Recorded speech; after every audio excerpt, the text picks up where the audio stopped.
Hi friends, வணக்கம். Welcome to Selva institute. நம்ம இன்றைக்கி இந்த வீடியோவில் எதை பற்றி பார்க்க போகிறோன்னா, ஹிந்தி வொக்காபுலரிஸ் பார்த்துட்ருக்கோம். அதில் ஒரு சில ஹிந்தி சென்டென்சஸ், முக்கியமான சென்டென்சஸ், அதாவது ரெக்வஸ்ட் சம்மந்தமான சென்டென்சஸ் ஹிந்தியில் எப்படி க்ரியேட் பண்ணுறன்றதை பார்க்கலாம். ஸோ இதெல்லாம் பேசுறதுக்கு ரொம்ப அதிகமாக யூஸ் ஆகும். கிருப்பையா பிரதீக்ஷா கரேன் அப்படின்னா தயவுசெய்து காத்திருங்கள், ப்ளீஸ் வெயிட் அப்படின்னு அர்த்தம். கிருப்பையா பிரதீக்ஷா கரேன். கிருப்பையா அந்தர் ஆஜாயே, இந்த இடத்துல பார்த்தீங்கன்னா கிருப்பியான்றது ப்ளீஸ்னு அர்த்தம், அந்தர்னா உள்ளார, ஆஜாயேனா வாங்க அப்படின்ற அர்த்தம் தான் இந்த இடத்துல மீனிங். ஸோ தயவுசெய்து உள்ளே வாருங்கள், ப்ளீஸ் கம் இன், அதுதான் ஆஜாயே. கிருப்பியா பேட்டியே, தயவுசெய்து உட்காருங்க.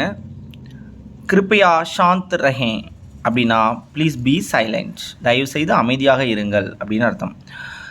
ஸோ மறுபடியும் வாங்க, கிருப்பையா ஃபிர் ஆயே, தயவுசெய்து மீண்டும் வாருங்கள் அப்படின்றதுக்கான அர்த்தம்.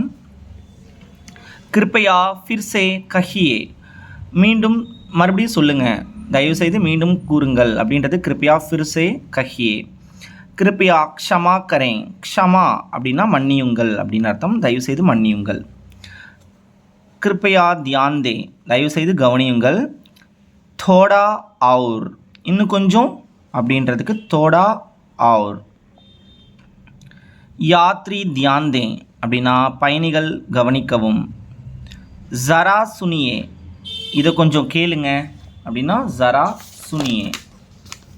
என்ன சாப்பிட்றீங்க இல்லை என்ன குடிக்கிறீங்க அப்படின்றதுக்கு கியா ஆப் खाएंगे या पिएंगे. கிருப்பையா தோடா ஆராம் கர்லே அப்படின்னா தயவுசெய்து சற்று ஓய்வெடுங்கள். கிருப்பையா தோடா ஆராம் கர்லே. கியா ஆப் இஸ்ஸே சஹமத் हैं, உங்களுக்கு இதில் சம்மதம் இருக்கா, டு யூ அக்ரி. க்ஷமா கீஜியே, மன்னித்து விடுங்கள். மதத் கீஜியே, உதவி செய்யுங்கள்.